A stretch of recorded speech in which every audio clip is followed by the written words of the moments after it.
Hello, ladies and gentlemen. Well, there's a lot of stuff to go pack through, so I'll get through it as fast as possible. But it seems like Trump has made a massive win in this, a pretty big win, at least in terms of the one of the other trials that's been going on that he was already awarded for. So this seems to be a huge, massive issue for all of them. So I want to go over this and kind of show you guys what's going on. So right now we have Trump just in. Trump pleads not guilty to all charges.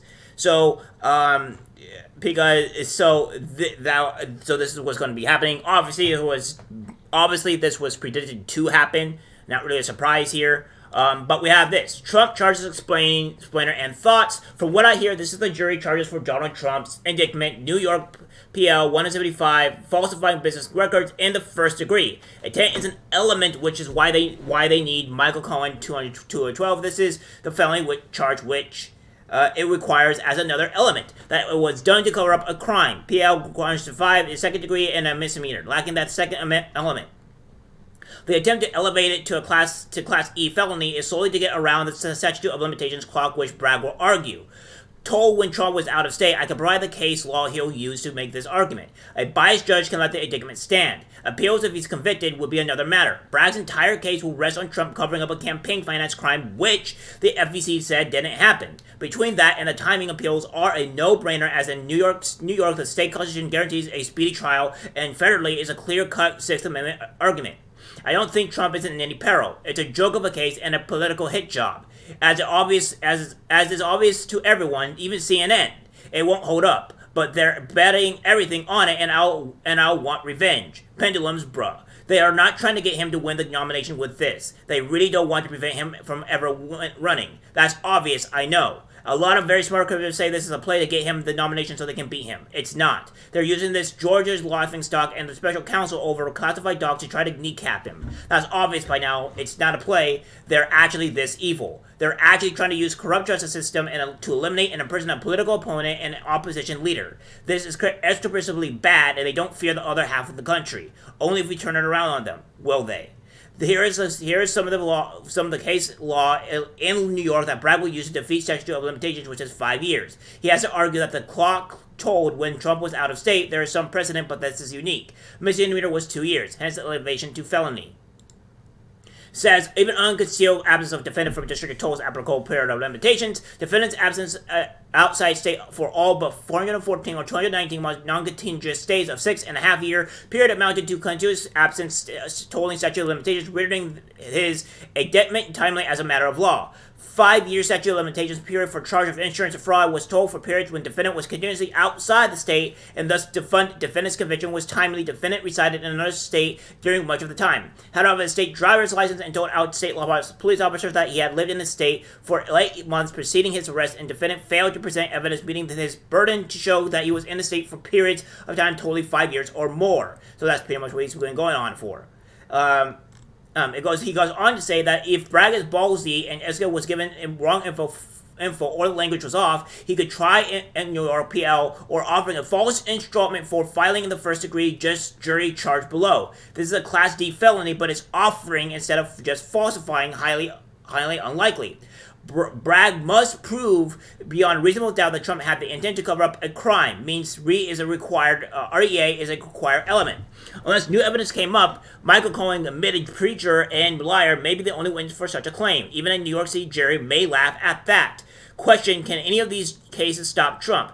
No Article 2, Section 1, Clause 5 of the Constitution, POTUS must be natural born citizen, 5 years of age, resident for 20 years. POTUS bars Congress from adding requirements like a clean criminal record he could run from jail. So, that's what's going on here. It says that the defendant did so with the intent to defraud, the truly intent to commit another crime, or to aid or conceal the commission thereof. I'll get this all this stuff to you guys, obviously, in what have you. It goes from here. Is Biden concerned at all that a local DA indicting a former president could open the possibility and set the precedent that local DAs don't like former President Biden could indict him? KGP, I'm not going to comment. So, yeah, we're going to look at this and a few other things, but don't worry, the hit piece is coming, don't worry, guys. Here's it. Is he and the President of the United States and the Commander-in-Chief, but go ahead. He is, but as a lawyer, is he concerned at all that a local DA indicting a former president could, down the line, open up the possibility, set the precedent, that local DAs that don't like former President Biden could indict him. I'm not going to comment from here. Why don't you have more to say about the Trump indictment? It is an ongoing case, and I've been very clear about that. We've been prudent about that, not commenting on ongoing cases, and we're going to stick to that. But for Peter? better or worse, all that anybody in the country is talking about at this exact moment while we're in here is Trump. And they look here to find out what the White House thinks about it. And Well, I think the American people should feel reassured that when there is an ongoing case like this one, that we're just not commenting. And so, does the lack of comment mean that you do not think anything happening in New York today is one of the top issues facing the country at the moment? That's your assessment. That's not my assessment. I'm just laying out the facts that we are just not going to comment on an ongoing case from here. And we've been very consistent, we've been very prudent, and we're going to stick there. Yeah, well, that's what we get with KGP. Never always have to tell the truth. Anyway, we have this from Eric Trump. This is the good news that I was talking about, guys. I hope you guys were able to at least withstand 6 minutes and be able to watch the video, so that way you can see it. I know a lot of you probably actually do watch the full thing, but still, regardless, you need to do this. Breaking: the Ninth Circuit just awarded Trump $121 million in attorney fees from Stormy Daniels. Order just released. This is in addition to the roughly $500K she already owes him. So, yeah, that is massive. So that's a huge win for Trump. A huge win. It even says here, seems relevant. Yet another connection in his hand-picked Democratic show trial. The bullshit never ends. Daughter of judge on Trump case worked on Biden's herring campaign. So, it says from here, the daughter of the judge overseeing former Donald Trump's case worked on the Biden-Harris campaign according to a report as well as an online search. Judge Juan Merchant's daughter and Lauren, president partner, according to authentic campaigns, a company that runs digital campaigns for Democrat candidates, according to Merchant's archived LinkedIn account. The company's website has a testimonial representative Adam Schiff, which states, "We partner with our clients to build award-winning online programs for progressive campaigns." According to Merchant's live archive LinkedIn account, she worked as a director of digital persuasion for Kamala Harris for the People from February 2019 to December 2019, which was during the 2022 presidential election. And according to the company's website, the Biden-Harris campaign was also a client. So, it says here, the Twitter account linked to Merchant also appeared to be deleted. Donald Trump posted on the Truth Social Thursday morning in the response to the report. They are all handpicked. It is all prearranged. This is corruption on a different level. Daughter Judge Sitting oversees the case for Kamala Harris now serves as president company that has Biden's campaign as client. George Merchant presided over a previous Trump-related case involving the Trump organization and his former chief financial officer, Ellen Wisniewski.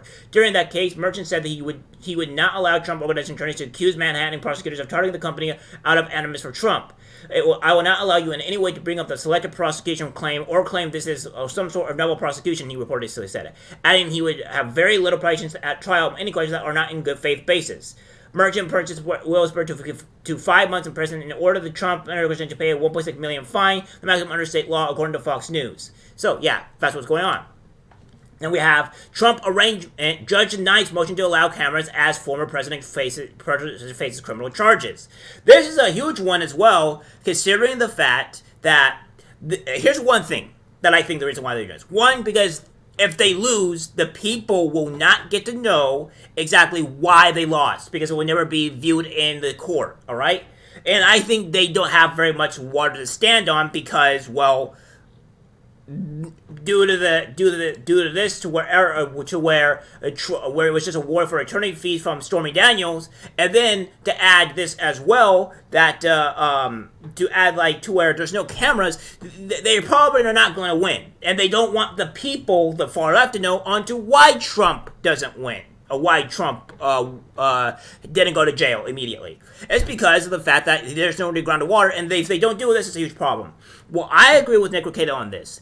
Every single federal case and non-federal case, especially this one, the judge should have no ability or the possibility to deny cameras in motion. The only time they should deny it, in my personal opinion, maybe is when children are involved, and that's about it. And even still, I still say that should be allowed so people know that the system is not being just completely rigged. All right. So this is a huge problem with me. We know this is a political attack. This has been shown to be an actual political attack by doing all this stuff that they're showing here, and it's insane. They're going after him politically. We knew this was the case, and this needs to be stopped. This should not be happening in our country of America. Period. Well, hopefully when Trump survives this, and if he does, we strike back at full force and make sure every last one of these communist socialist pieces of garbage are charged for politically attacking somebody and put in jail for a very, very long time. That is the only way we could possibly stop these insane communist assholes. Alright guys, that's the video. Like, subscribe, share. As always, take care.